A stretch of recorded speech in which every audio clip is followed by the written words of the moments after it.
So welcome everybody. My name is Emma Nags. I am the Grassroots leader at Make Votes Matter. A bit later on I'll be talking about local media and how you can increase the visibility of PR in your local area using newspapers, radio and TV as well, if you're feeling very daring. And my colleague Sean is here as well. Hello, yes, I'm the Digital Marketing Manager at Make Votes Matter. I'm all about increasing our presence online as much as possible. Shall I go ahead Yes. and start the presentation? So I'm going to do about half an hour or so. I'm going to present for, I think, 15 to 20 minutes. If you have any burning questions as I go through, just pop some questions into the Q&A. Maybe check if your question's already been asked before you put your question in, so we don't get lots of repeats, because it'll make Emma's job easier of trying to look through the questions, and she'll provide me with some after I've done my presentation. So I'm just going to share my screen.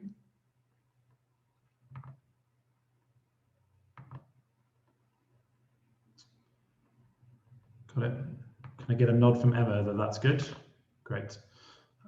Cool. So this is the social media training. Just for everyone's benefit, this is a beginner's training. So I am only going to cover it is aimed for people that are very new to social media, or they've just kind of been on it a bit, but they're really unsure of what to do. We are covering the basics. So if you're a bit more savvy about that, we probably will do an intermediate session sometime in the future, so bear with us. This is so we can get as many people onto channels and helping us with some activism as possible. So this is what we're going to go through, some basics, picking the right channel that you might want to focus on. Then we're going to talk a bit about Twitter, a bit about Instagram, and a bit about Facebook. That's all we can really cover in the time today. And then some examples of content that you can post, and then we'll have 10-15 minutes for a Q&A at the end. So very basic, what is social media? It seems like a basic question, but it can be a bit of a confusing term, because you can, like in real life, socialize online in many places, like on a messaging app like WhatsApp or Messenger, on video conferences like we're doing right now. This technically counts. Product review sites even, online forums. But for the purposes of what we want to do at Make Votes Matter, we want to focus on networking sites where you can amplify messages about proportional representation. So we're going to stick to Twitter, Instagram, and Facebook. But if you ever think social media sounds like it's everything, you are kind of correct. But we're going to focus on these particular traditional channels for networking and amplifying content and broadcasting, basically. So sometimes people ask the question, should I do social media? Is it a decision that I want to take?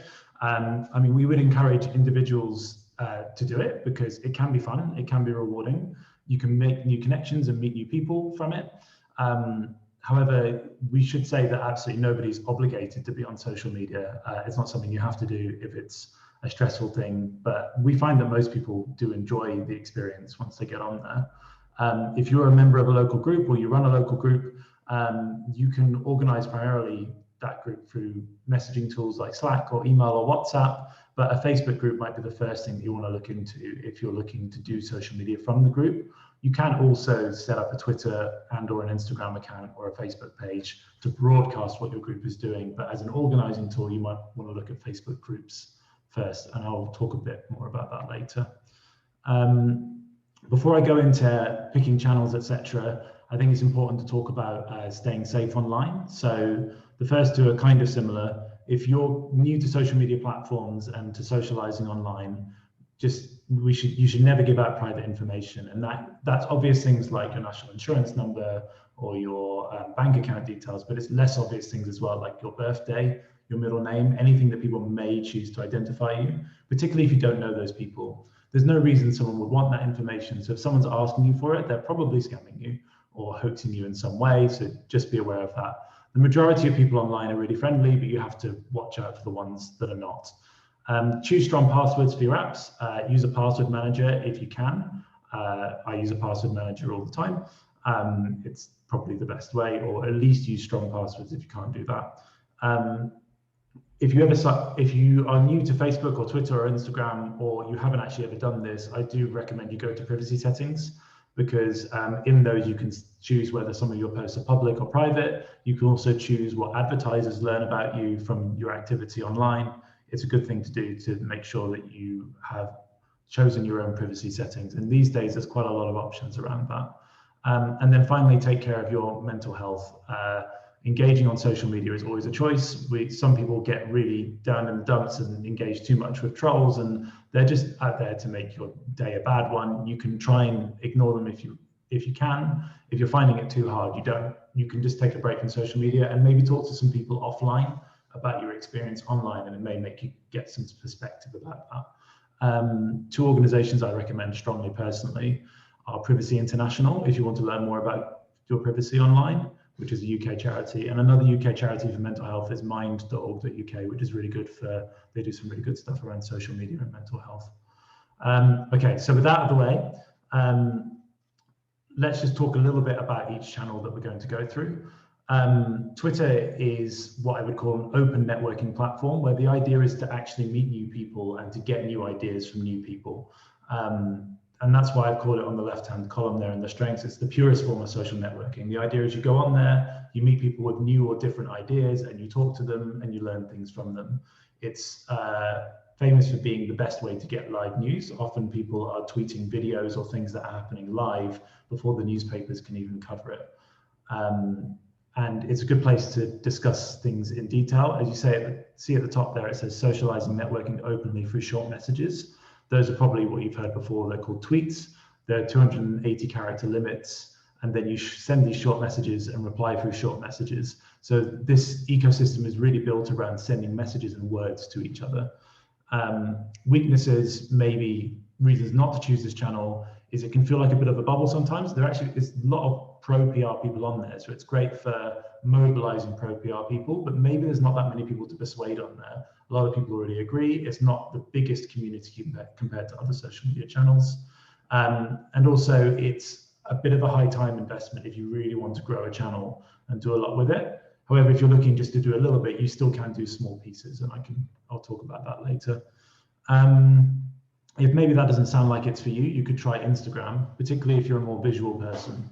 So the idea of Instagram in a nutshell is that your main piece of content that you put out on your timeline is an image or a video, and then the caption or the description comes kind of after that as an afterthought. So you really think about what's going to look beautiful, what's going to look good, what's going to be eye-catching, and you start with that concept, and then you write posts around it. Whereas Twitter tends to be the other way. You think about what do I want to say, and then you decide what you go and put alongside that.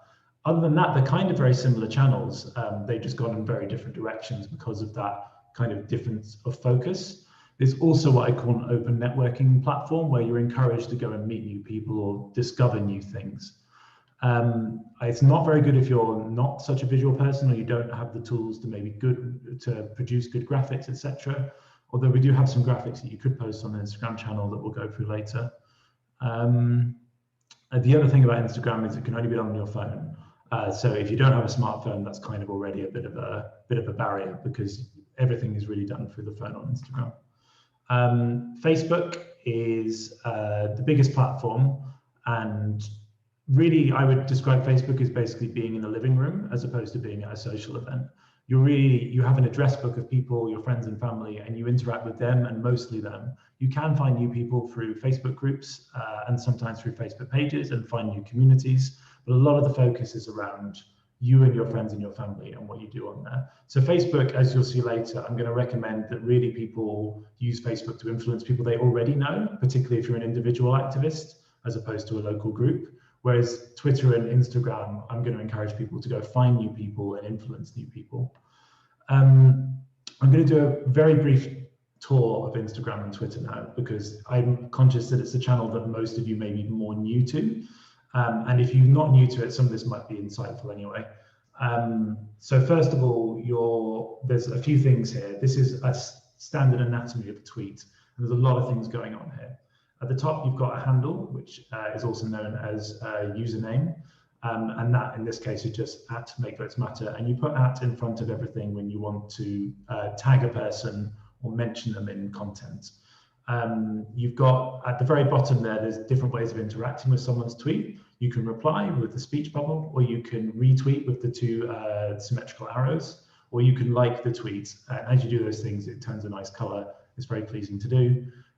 Generally, likes are more common than retweets. Then people sometimes feel that likes don't feel very meaningful, but it's worth noting that Twitter these days uses an algorithm for putting content to the top. And so when people like your tweet, you're basically telling Twitter, I want this to go further to the top of people's algorithms. So it's not a totally meaningless interaction, whereas a retweet is the equivalent of a share. If I'm following somebody and I retweet what they've tweeted, this content then goes out to people that follow me as well. So it's like a little echo or reverberation across Twitter. So you're sharing it with other people and allowing other people to see it on their timelines as well. So that's a bit more of a meaningful interaction, the retweets. This is a timeline, and you get there by clicking home. This timeline, also known as a newsfeed, is on the home button because it's basically where you're expected to do most of your interaction on a social media site. Basically, the idea is to log into your newsfeed, look at what people are saying, interact with what people are saying, and that's your social network, essentially. So this column in the middle is all of these tweets that you'll get, and you can interact with them by replying, liking, retweeting. There's some other options as well, but I won't cover them in this session because they're a little bit, but they're not as common anyway. And then obviously you can click on people's links and go to certain websites, etc. And that's how you learn and network and find and discover new information. I didn't go through hashtag, which was in this previous slide. So a hashtag, sometimes people get confused by. It's basically to show significance of a part of your tweet. So here you can see equal votes lobby. It can be used to highlight because you can see it turns into a different color. So it's showing this is an important part of our tweet. But most importantly, hashtags are searchable, very searchable in Twitter. If I go to this next screen, you can see in the top right, there's a search Twitter box. You can tap in hashtags into there and see who's talking about certain things. More advanced users will actually have entire columns sometimes of hashtags that they're always looking at. So you could have a hashtag like proportional representation and see who's tweeting about it today. And that helps you seed into conversations and interact with people that might like the same things as you. So you could try hashtag football, hashtag crochet, hashtag proportional representation to try and find people like you. And then I've taken the timeline out of this one just to show a couple of other elements. The notifications part is where you would go to see who's been interacting with you. And then the profile part is where you would just view and edit your profile. And then, as I've already said, you can find new people, topics, or organizations from the search bar. And then this other part on the right-hand side is what's currently trending. Note that that's usually tailored to you, so it's not totally what's trending in the UK necessarily. It's sometimes tailored to what you've also been interacting with. Okay, so if you're new to Twitter, 3 things that you could do straight away. First is to go to your profile and edit it. Add a square image, the Make Votes Matter logo if you're a local group, or your face probably if you're an individual, or you could have an avatar, which is like a fake version of your face if you don't like putting your real face on there, or some other image, it's okay. Usually human faces tend to do better in terms of people feeling that they're a real person, so if you can, then do that. There's a banner image at the back, which is basically a nice landscape that you like, or if you're a Make Votes Matter group, you could have a widescreen image of an action day or some of your members. And then after that, fill in your profile with just what are you interested in, add a couple of hashtags, maybe a link if you like, and at Make Votes Matter if you be campaigning a lot for us. Plan some tweets, and I'll come later to the sorts of things that you could tweet. Try post as regularly as possible. And note that regularity is better. So once every 2 days is better than posting twice and then nothing for 2 days. Once every 2 days is better than posting twice a day and then nothing, for example. You can schedule tweets in advance if you go to tweetdeck.twitter.com, and don't worry, we'll send you the presentation afterwards. You don't have to be furiously scribbling that down or anything. And then just note that engagement will be slow at first, but it will grow over time the more time you spend on the platform. I think Make Votes Matter North London's a good example of this. They're gaining dozens and dozens of followers as we speak because they're doing lots of activity. I saw the email from David Brown earlier today and had a check, and like the follower numbers are going up because they're doing regular activity, they're interacting with people, they're following people. So it does work. It does take some time and investment. And then finally, the third thing you can do is follow some people, either ask people in real life, like what their Twitter handle is, do they have Twitter, and go follow them, or you can use a search bar to try and find people, and then spend some time on your newsfeed every day interacting with those people you follow. They'll follow you back, more likely if you're already interacting with them, but also the more time you spend on the channel, the more your tweets will actually go out. The algorithm favors the time investment that you put into interacting on the channel as well. Right, I probably need to speed for a bit, but some of these concepts are repeated, so that's fine. Instagram. So on Instagram, it's a very different kind of channel where the front and center is the collage of photos and videos that are on your front profile. And in terms of your profile, you have a bit at the top which has a link in bio. You'll see this a lot in Instagram posts. When you see Instagram posts, people will say click the link in bio, and that's, you're expected to go to someone's profile, then click the link, because links in Instagram posts don't actually work. They're not hyperlinked. So you have to go to a profile and then go to the link and follow the instructions.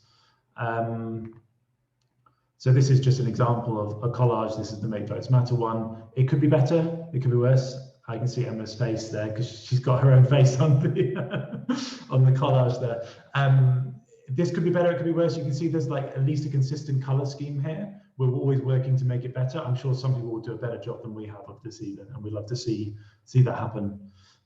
Your newsfeed looks very similar. You scroll down like you do on Twitter, but because it's on your phone, there's a much less going on the different borders.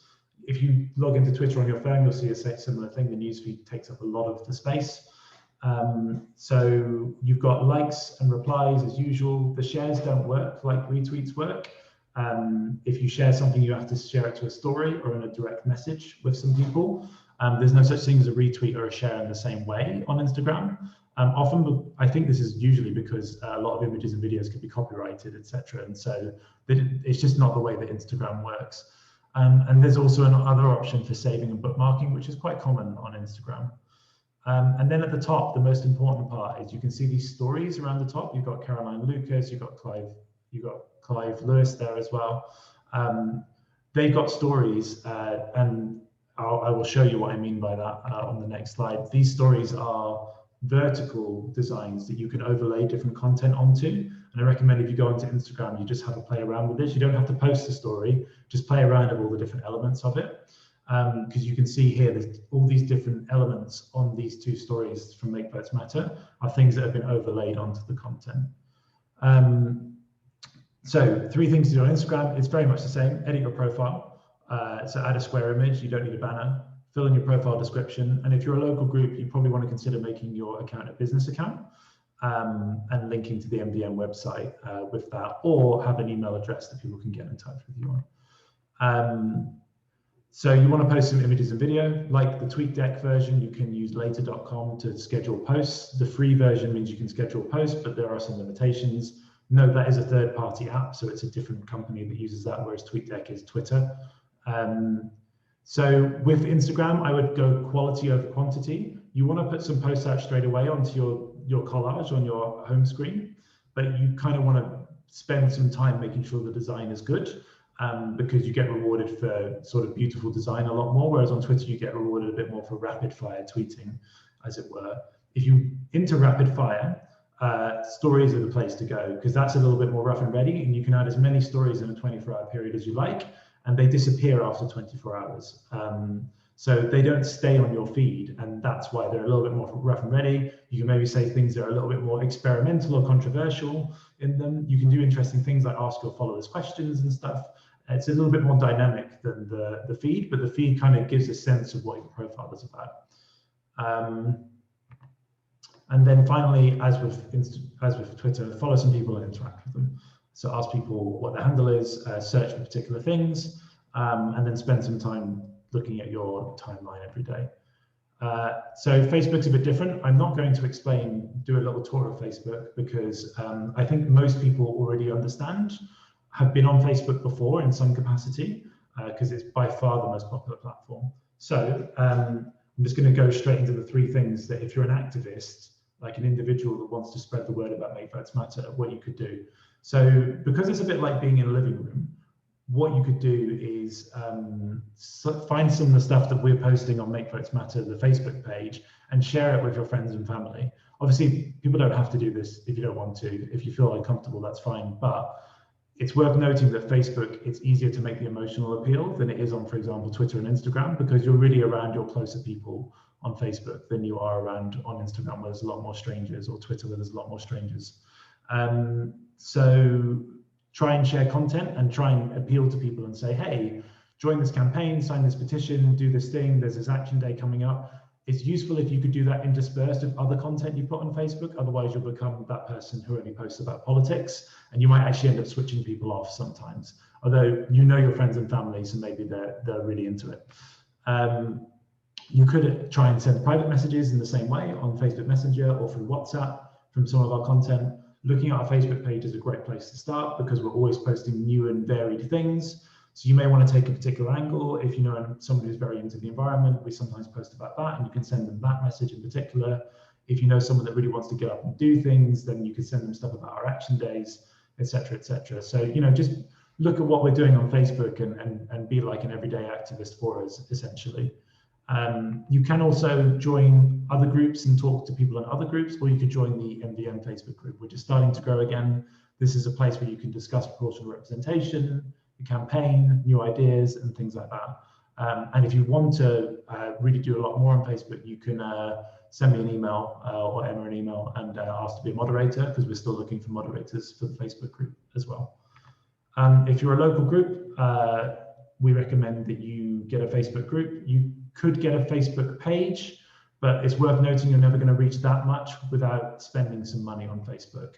I think I will probably make a guide. We already have a guide on a local group on Facebook and how to start a group, and I'll probably add some stuff about a Facebook page, and we'll send that out as a resource in the next couple of weeks as well, because I think it's easier just to go follow the instructions on that one.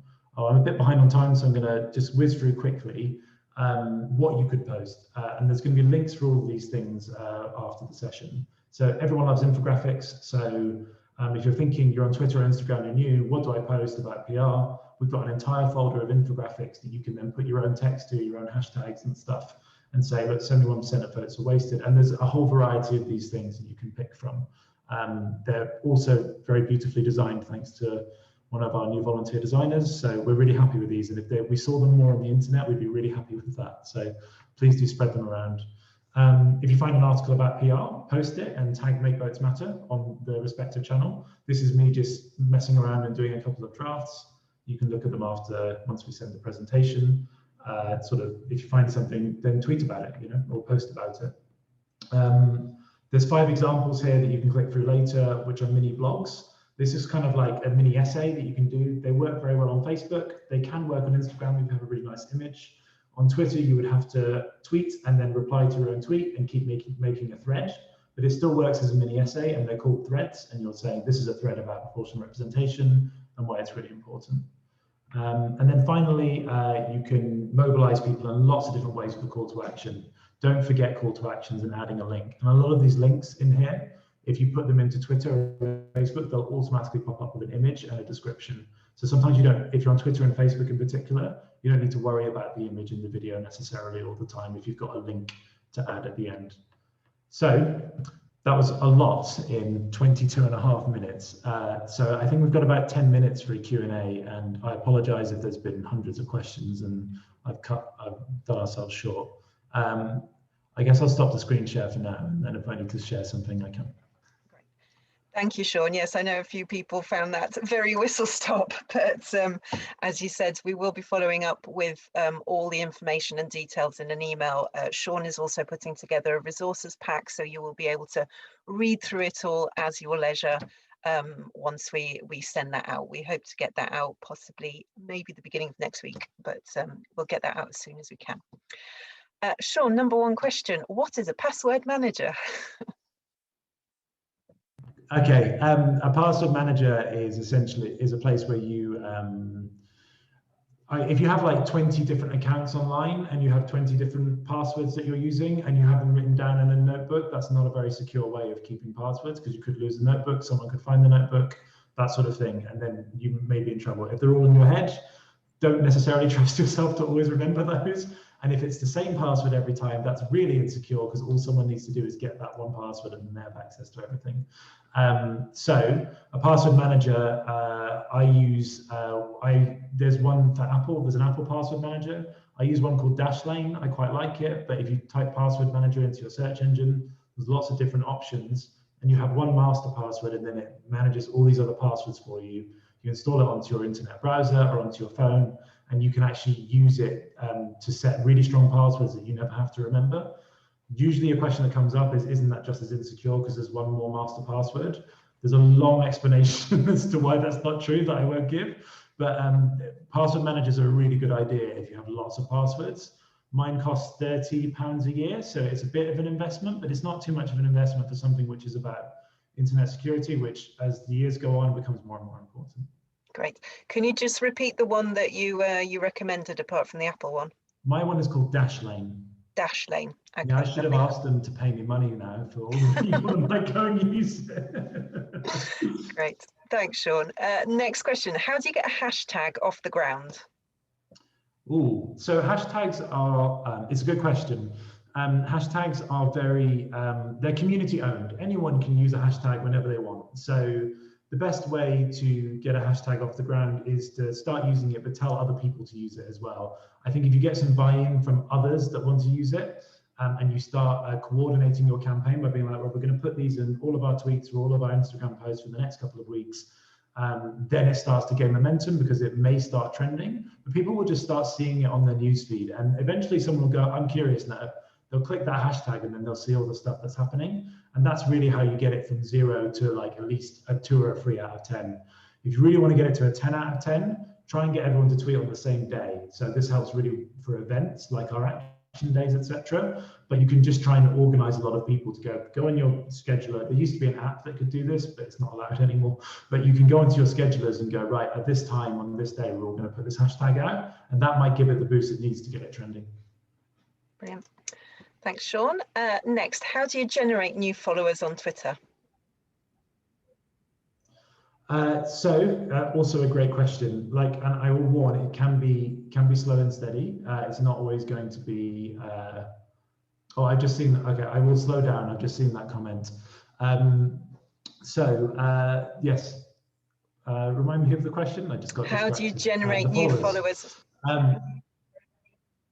Yes, so followers you get from basically putting in a lot of activity. So you want to interact with people on your timeline.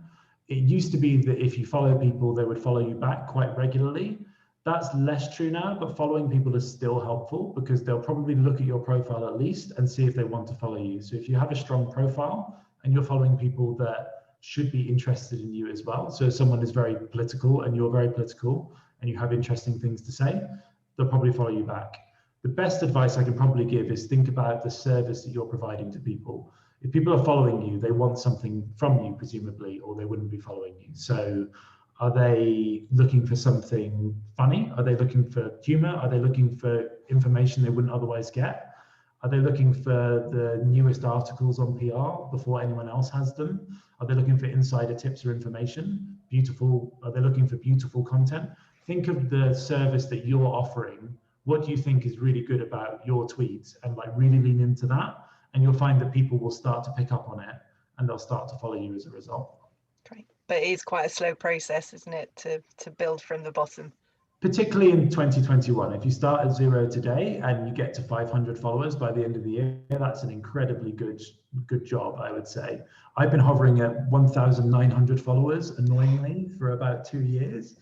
And I know it's just a number, but it's very frustrating because I keep losing as well as gaining them, but that's okay because my followers are becoming more and more relevant over time as well.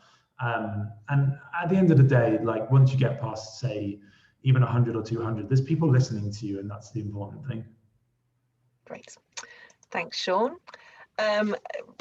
actually linking on to this, Tom G, can we do follow back days like FBPE, have to quickly connect people around PR? That might be really effective. Yes, there was an idea around doing MVM followbacks by having hashtag MVM in someone's handle. So that's quite a nice idea. We want to caution that getting too raucous around this idea, you don't want to become so, the best way to do it is to be very pro people that are proportional representation, but try not to frame it as being anti people that are not, if that makes sense. So don't get onto people's backs for not doing it. But yes, I think doing follow back days for people that have hashtag MVM in their handle, like or in their title, that's a good idea, and it can help grow your following and make sure that you can connect with each other. It's something that maybe could be organized through the Facebook group as well, actually, as like a starter, because it would be hard to organize that through email or Slack, but I guess it's something that the Facebook group could do. I understand not everyone wants to be on Facebook though, so we can consider trying to coordinate that as well. Great, thank you. Timothy Hayes, and I've seen another question similar. I think this is possibly more for me, talking about doing different sessions about being able to speak about PR and being ambassadors for PR. So yes, this is absolutely something that we want to do. Obviously, this social media session is the first training type session that we've organized because quite a lot of people have asked for it, but similarly, a lot of people have asked for help on speaking up for PR and what to say and those sorts of things. So yes, it is absolutely in my list of things. It's quite high up on the list of things of training sessions to do. I'd like to do a session like this probably once a month. Social media was the first one. I really think that myth busting and talking about PR is possibly going to be the next one, but we will send out details about things like that as soon as we possibly can. So hopefully that covers that one, Timothy. Stephen Gosling has a very similar question. So yes, we will be doing a webinar about how to speak about PR, possibly about the different PR models, but we will send details out as soon as possible. Can you please slow down? We've had that one already. Next from Tom Lines, on Twitter, can you say something about the difference between the newsfeed or home and the latest tweets and how to find the latest tweets? Or somebody after my own heart. Yes, so for those that don't know, Twitter used to be chronological, but they have changed it to be more privy to the algorithm. And now I think mostly it's algorithm based. So the things that come to the top of your feed will be the things that Twitter believes that you want, as opposed to the things that people have just tweeted. Without trying to do it right now, I'll have to, from memory, say that it is in your set. Oh, there is actually a button on your, I'm going to just find it now as I talk, and I'll show it to you because I think it's actually quite easy to find. There's a little button with a few stars at the top right of your feed. I won't show you in case there's a tweet that we don't want to come up on a webinar that we're going to publicize. But there's 3 little magic stars on the top right of your feed, and if you click that button, it will take you to chronological tweets. And that's on your phone or on your desktop. So it's right above that newsfeed on the top right, opposite to where the home button is. If you cannot find it, please send me or Emma an email and I will send a screenshot of that once we send the resources. Thank you. Next question. Are there ready-made graphics or messages available which members can just share immediately? Oh. Sorry, I might be cutting out a bit. Yes, I think that might have been asked before before I went through them possibly. There's all those infographics that we're going to share in a folder afterwards. There's about 12 or 13 of them at the moment, but we do really want to add to them over time. So if you happen to know any other volunteer designers as well that can help us do that quicker, then please send them through to us. Yeah, absolutely. And obviously, as Sean mentioned in his presentation, you can go through our Facebook feed or our Twitter feed and share, or even steal if it's an MVM graphic.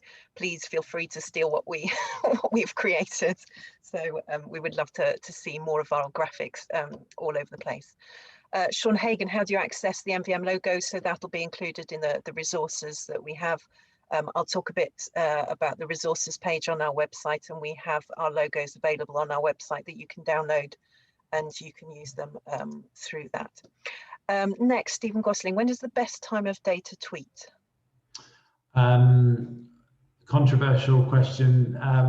It seems to change depending on the audience and who you are and where you are. The accepted wisdom is that rush hour, both sides of the day, is a good time to tweet because people are commuting. During COVID time, I think that is less so because people are telecommuting. Lunchtime is not quite as good, but can be good in the evenings as well. After everyone is home, can often be quite good. But I would experiment because everyone's following is different. It really depends on who's following you. For example, if you have a lot of, who knows, families or mothers and fathers following, then around the school run will be better than around the commute, for example. So it just depends on who is following you as well. Joe, our co-CEO, would hate if I didn't mention this. If you tweet at 5 past midnight, that is statistically the best time for Make Votes Matter to tweet. So you could try it too and see what happens. Good luck with that. William says, I have never used Facebook much, but I have a lot of contacts on LinkedIn. Is LinkedIn worth using? I didn't mention this in my presentation, but I consider LinkedIn to be the Facebook of professional networking. So everything I said about Facebook, apply it to LinkedIn, just with the professional context wrapped around it. You can also post personal stuff on LinkedIn and it goes quite far. So yes, I post on my LinkedIn about proportional representation. A lot of people come and send me direct messages and go, I had no idea. And often these are the people that get more involved with some of the very interesting parts of the campaign. So yes, particularly because they have skills to give to the campaign. So yes, please do talk about us on LinkedIn as well. Lovely. And we do share things on LinkedIn. We do have a profile on LinkedIn. So in the similar way to all the others, you can share some of our content on LinkedIn. I'm going to do maybe 1 or 2 more, and then I think we'll need to move on to the local media. But Sean, you can type some answers as we're going through. Yes, I will try. And if I don't, I will type some answers into an email that we send around to everyone for some of them. Okay, great. What's tagging? Tagging is when it's also known as, okay, so it can also be known as mentioning, and it's when you put at in front of something, and then you're basically calling out to someone and saying, hey, at Sean for a change, which is my handle, you might want to look at this, or you might just put them at the end of a tweet and the implication is that I may want to retweet or like or otherwise look at that. So my friends on Twitter will at me sometimes or tag me sometimes. It also refers to when you tag someone in a photo. So you can add people to a photo as well and tag them there. It's kind of the same thing. They're used interchangeably and they do the same thing. They're just drawing your attention to it. Great. There's an important question here from Paula. Please, can you advise on ways to avoid abuse on social media? It depends on the type of abuse, I guess. Yeah, I find it hard to answer that without knowing the specific situation you're referring to. I mean, if you're referring to trolls, for example, then the best way to avoid it is to mute them. My experience is that trolls are going to troll no matter what, and often they're there not to have their mind changed about something. They're there to just make someone's day not so good, or they're disconnected from the impact they're actually having on people.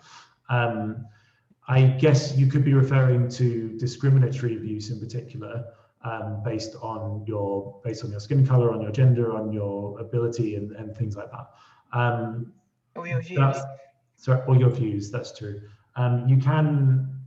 Again, I think the best way is to mute immediately and not engage with people that are doing that. I know that's very hard because some people will get it a lot more than, for example, me, because I don't get as much of that as some people of other demographics or views. So it's easy for me to say that. You can report these people. It doesn't always seem to do that much. There are courses of action you can take. My recommendation would be to talk to people outside of the social media platform you're on about it, because that's a useful way to sort of reflect on it and think about how you feel about that. But remember that the answer can always be that you take a step back, either for a certain period of time. But like, I definitely mute or block people that just after 1 or 2 messages, or if they say anything that's very sweary or abusive straight away, I'm like, nah, I just don't. I don't know, I don't like putting my energy into that. Yeah, okay. Thank you, Sean. That was really helpful. We're going to move on to the local media side, but as a reminder, yes, we are recording this session. We'll have it on our YouTube channel, so you'll be able to watch it back at your leisure and pause all the bits that you're interested in. We'll also follow up with details, a resources pack, links to things like the infographic templates, our logos, and all that information. There'll be a follow-up email, which may take us a few days to compile all of that, but we will follow up with an email and details about all that to try and help you through that. So we are going to move on to campaigning in your local media. So this is also a really important part of raising the conversation about PR in your local media, because as we all know, the internet is not everything. There is an awful lot that is also happening in the real world, and it's important to spread the message as far as we possibly can. So local media is not just print, it's not just newspapers. We'll talk about local papers, how to get one of your letters in there, also issuing a press release, which sounds really daunting, but is actually a lot more simple than it sounds. Don't forget your local radio station. There's probably quite a significant audience of people that listen to local radio on a regular basis. So there's a great opportunity to sort of get involved in conversations with that. And then if you're feeling really brave, there's even local television. So we'll speak briefly about TV and things like that. So number one, the simplest thing that you can do to help campaign for PR is to write a letter to the letters page of your local paper. Almost every paper, whether that's your local paper, a community magazine, think of free papers, anything where you can sort of write in and put your opinion across, are all really good places to start a conversation about electoral reform and bringing it to a wider audience, which ultimately is what we're trying to do with local campaigning. A few tips: keep it short. 200 words is about average for a letter in the paper, so don't sort of ramble on too long for things like this, because briefer is better. Keep it local, so talk about your local area. Do you know what your MP's opinion is? Are they completely opposed? Are they in a safe seat and they're never going to get ousted because of the system? Are they really supportive? Did they turn up to an event that you were part of in support of MBM? Or maybe you want to respond to a letter that was published a previous day or something like that. And some people do start this sort of conversation with such and such disgruntled from Tunbridge Wells wants to discuss first past the post, and then you may have a retort, and it does occasionally work like that. So focus on what's relevant to other readers, what other people in your area may be interested to read about. And try and make it personal. Try and explain why it is that you specifically support PR, why you're campaigning for it, and why you think that change could impact you and your local area. So as we've sort of spoken about before, making a bit of an emotional argument can sort of be more striking and can maybe resonate with more people. Stick to the point. Obviously 200 words isn't very much, so one, maybe two key arguments, the ones that you really want to stick to, and try and get your point across as clearly as possible. We have a template of a letter to send to the papers, as I mentioned before. So this is the resources page on our website. There's all sorts of information on there. So we have various templates and things that you can use for inspiration, that you can change around and make it specific to you. And if you do get a letter published, please let us know. So just drop us an email. Ideally, you could either take a photo of it in the paper or send us a copy. They're often not shared online. So yeah, just let us know. We would love to see it, and we'll share it if it's interesting. Next, feeling a bit more ambitious and you actually want to get a story in the paper, you can issue a press release. So many of the local papers now have quite limited resources. So a well-written press release can really help them. You're essentially doing about 3/4 of the job for them. So this is really if you have a story to tell. So they ideally would like it to be topical or interesting. So this would be, for example, if you were participating in one of our action days, if you can tie something happening around, say, the local elections or a general election, or if there's a national news story that you think that there's something that you can link to in your local area as well. So that would be a really good way of trying to create a news story, which is sort of a step beyond just writing a letter. Try and think of a punchy headline. Don't agonize over it too much because it's possible that they may change it, but if you come up with quite a good headline, they may keep it. And try and include the 5 W's at the beginning. So who, what, where, when, and why. So for example, who would be MVM supporters? What are they doing? They're participating in an action day where outside the town hall on Saturday afternoon. Why are they doing this? Because we are calling on MPs to support proportional representation and to change the voting system to make all votes matter, for example. So get to the point quickly, get these sort of basic details right at the top if you can. Add a couple of quotes to back up some of the facts that you have. If you can get a quote from, say, a local councillor or someone that's known in your area, that would be really great. So add a couple of them just to give a bit of sort of personal interest and make it more relevant to local people. Include a good quality photo. This is a really important point because obviously with the papers, it would be great to have something visual and eye-catching, and articles that have photos that are linked to them tend to be more eye-catching. If you think about when you open the paper, it's usual for you to look at the ones that have photos rather than the ones that don't. Also includes either a link to the website or information about how people could get involved in the campaign, because you want to try and involve more people and give them ways to get involved and campaign further for MVM, try and get them to sign up. When you're sending the press release, it's likely to be by email. You can find contact details of the reporters on the newspaper's website. Make sure that you include your contact details because they may want to follow up with you and ask you some questions. Make sure that you're actually available. So if you're going to put your contact details on the bottom of a press release and then you're off on holiday in Spain for 2 weeks and you're not going to be able to answer your phone, maybe you're not the right person to put your name on the bottom of a press release. So if you're going to be issuing this, and particularly if it's around an event or something that's happening on a specific date, it's a good idea to make sure that that person is available and is ready to answer the phone to somebody that may call.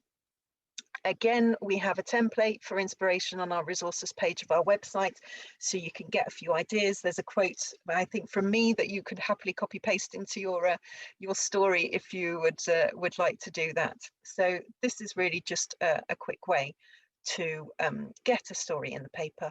Honestly, it's essentially writing a short essay and then sending it to a newspaper and hoping that they will publish it. It is a lot less daunting than it sounds. It sounds very official. It sounds very, very proper, but it's actually not as difficult as it sounds. So here are some examples of some of the great local news stories that came out of our action day at Christmas and a few other things. So these are sort of local groups that have been participating in our action day. So you can see in the first two, there are some great photos there. The first one is from the East London Advertiser. It's in Tower Hamlets. The middle one is the Warrington Guardian. So there they've put a collage together of all the people that were sending Christmas cards for our action day in December. And it's really lovely images that are really eye-catching and nice, and they've used our template of the press release to sort of highlight the action day in their area. The third one is an article written by Laurie Taylor, who is one of our local group leaders, and this is really about the sort of personal aspect of campaigning for Make Votes Matter. This came in up in the Yorkshire bylines, and he has written quite a personal reason for why he campaigns about PR and why he thinks that Make Make Votes Matter is the campaign for him, and that PR is absolutely necessary in the UK. So there's just a few examples. We've got some more in our website, but again, you can just search for Make Votes Matter, and plenty of local articles will pop up. Don't forget local radio. A lot of people do tend to forget that there are local radio stations all across. Many of them have audience call-ins. So all you have to do really is give them a ring, have a point that you want to make, and they will hopefully put you on the air. So most local radio stations do tend to have it. It's a good idea if you're feeling brave and want to do this sort of thing. Maybe get familiar with your local station and which shows have these call-ins. They often happen either around breakfast time or drive time, which is 4 to 7. Admittedly, that was during the COVID free period, so these may change, but it's a good idea to listen to your local station, get a feel for the sorts of topics that come up, the sorts of questions that come up, and how friendly some of the presenters might be.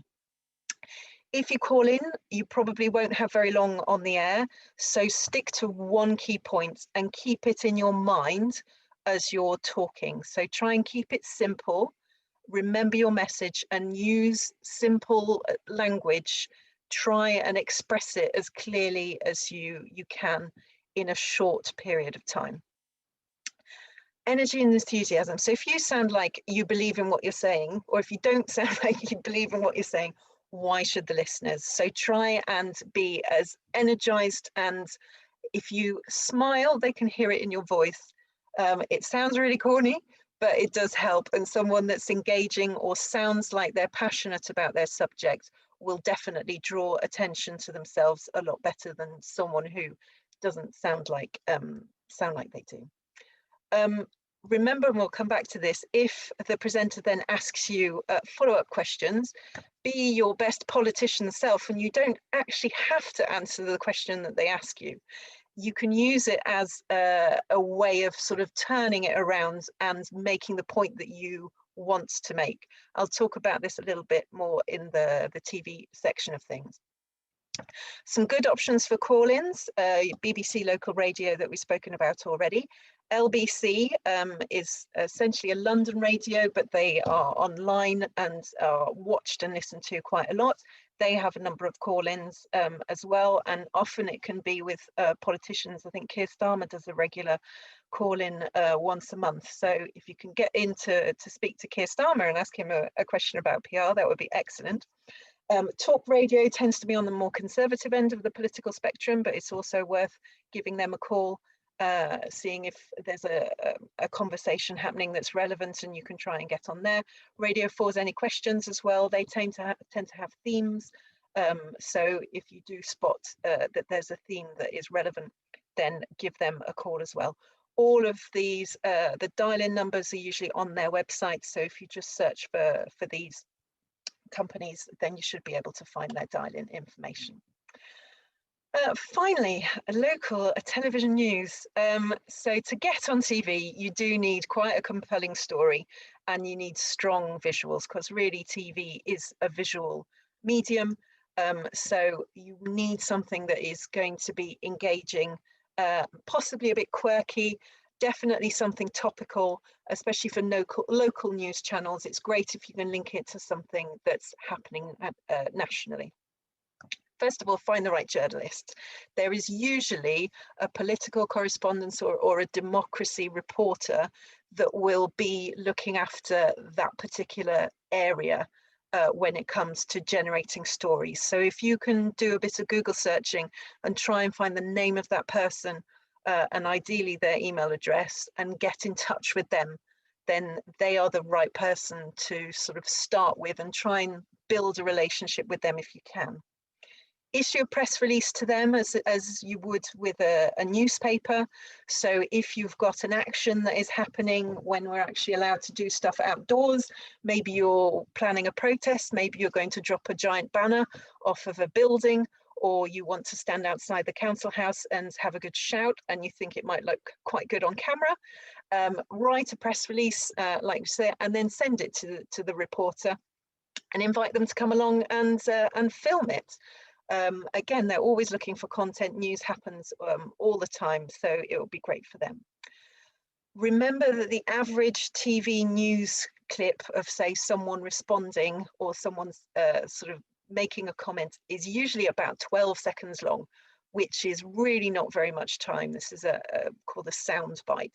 So that's the average that you're talking about. So if you are going to be talking to camera or being interviewed, plan ahead for the interview and think about what the most important thing is for you to say to this audience, and hold it in your mind as you're talking. Don't think about, well, what did I just say to that last question? What's the next question going to be coming up? You really need to sort of hold in your mind that one message that you want to get across to people.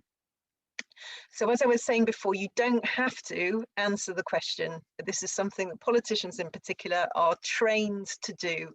This is what media training tells you is the way to sort of get your message across. You're not there to answer the question. You're there to pass your message through, and you're there to campaign for PR and get as many other people to get involved in campaigning for PR. So if someone asks you a question that isn't really relevant and is a bit off topic, remember ABC. So acknowledge the question. Say something like, oh, well, that's an important point, Rebecca. The important thing to remember here, so then you bridge your message around to sort of come to the content that you want to bring. So I've lost my train of thought, but it is a sort of way of trying to bring it around so that you are putting forward the key point that you want to make. So acknowledge the question, make a short comment about what they've asked. A great bridge, and something that you will notice on TV is used, is the important thing to remember is that PR is the key change that needs to happen for our parliamentary elections, and that until this happens, votes will never matter. So it's really a case of trying to get your message through as strongly as you can. Obviously, maybe not very many of you will be on national or local TV, but it's a great thing to try and sort of hold in your mind when you're speaking on questions. So in summary, with local media, just give it a go. Pick one of the ways that I've just told you about to get PR into your local media, and just do it. Write 200 words about PR and send it into your local paper. It's not that daunting. And it is a really great way to sort of bring that conversation forward. So important things: find the right journalist, particularly if you're talking about press releases. If you're a good source of news, they will come back to you for more. So if you're feeding them interesting stories with local flavour, something that's a bit quirky maybe, or you're doing sort of protests or action days, then they may come back to you further down the line, and you'll be able to develop that relationship. You can find their contact details on the website. Newspapers want, and other media channels, they want to hear from people. So it's usually quite easy to find the contact details of how you can sort of send your stories and send your questions through. Remember, try and make your story topical, interesting, or relevant locally. So there needs to be some sort of hook to it, some sort of thing that really links it into your local area and what makes it interesting news. Focus on the message and stick to it, and try and get it across as clearly as you possibly can. So use simple sentences, simple words, and really sort of focus on the most important thing you want to get involved. And obviously, if you do end up in the news, please let us know about it. We would love to share about it as much as possible. And there's the link again for the resources on our website. We have a lot of templates and things for you to be able to use to get into local media. So hopefully that again was a bit of a whistle-stop tour, but happy to ask any question. I think Sean's going to look through some of them for me. Yes, I think we've gone a little bit over the meeting time. We have, sorry. But I don't think we have anything that we're going to say at the end that's particular, apart from what we've already said, which is this was recorded. We will put out the recording sometime after. We'll send that to you with some resources as well. So if you need to drop off now, then please do. But we'll answer a few questions and then we'll tie it up, I think. Great. Number one, what's the ideal length for a press release? Press release, probably about 500 words, maybe little bit longer. So a press release is definitely a bit more developed than a letter, because there's often a lot more to say about your event and things like that. I think if you're getting close to sort of 600 or 700 words, that is getting a bit long. So I would say between 400 and 500 words would be a good target to aim for. Great. Someone's asked, how do we find out if there's a local MVM group? As you're the grassroots leader, I think you can answer that straight away. You can check on our website. So we have a map on local groups. So if you go to our website and say, find my local group, which is in one of the session, there's a map on there, which will show you all of the groups that we have and their contact details. Great. Is there something active in Newham, as far as you know? Newham, is that, I think it was London Borough. Yes, there are a couple of groups in London. So there's a very active group in North London. There's one in Southwest London that is opening up. My geography of London is really bad, so I'm not sure exactly where it is, but yes, we have a few in and around. I have a hunch where it is, but I'm not going to guess in case I'm wrong. Louise has asked, any ideas for finding the link between PR and local events? Like, any ideas for a hook? Yes, it depends on what sort of events they are. It's hard to shoehorn PR into everything. So I would definitely look at, we have local elections that are possibly coming up in May if they're going ahead, although with the plan with Boris Johnson, I think it's a possibility that local elections will be going through in May. So that's always a really useful opportunity to reflect on where your vote goes. And although MVM is a single issue campaign and we really focus on the House of Commons, but local councils as well can be quite a good sort of microcosm to show the disproportionality of votes.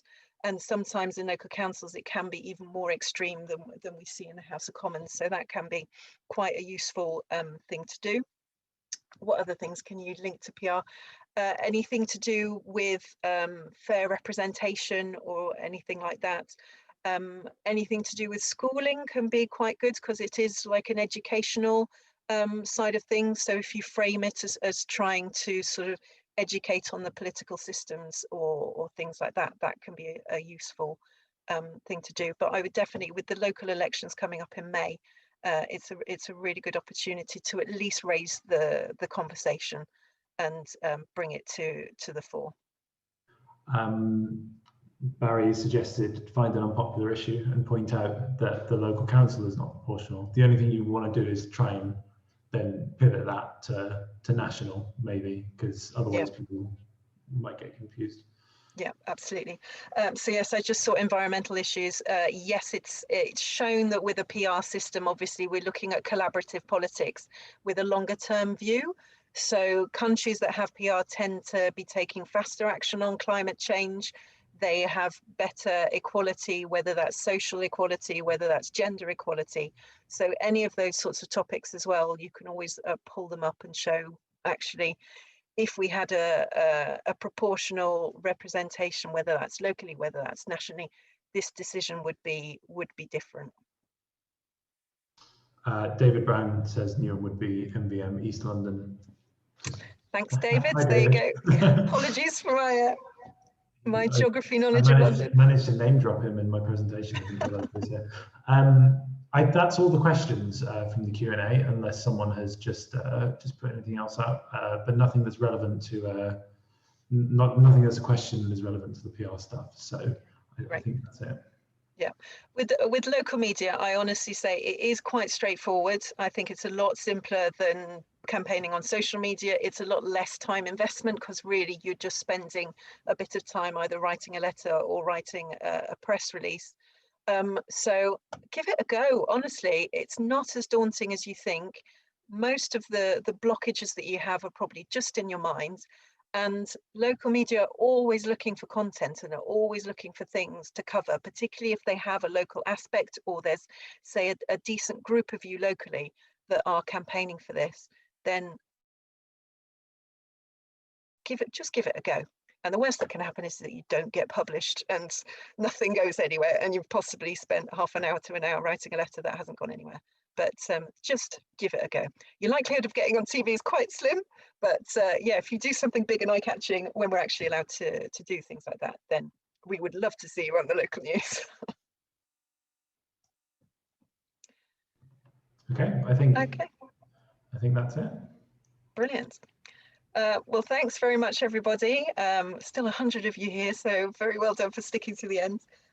As we've said a few times, we'll share this recording, make sure you will be able to watch it back, and we'll share all the information and everything in an email, possibly I think the beginning of next week, but we'll do that as soon as we possibly can. Also, thank you to my 10 new Twitter followers. That was not the intention of dropping my handle into the conversation, but now that happened, I may do it on purpose next time.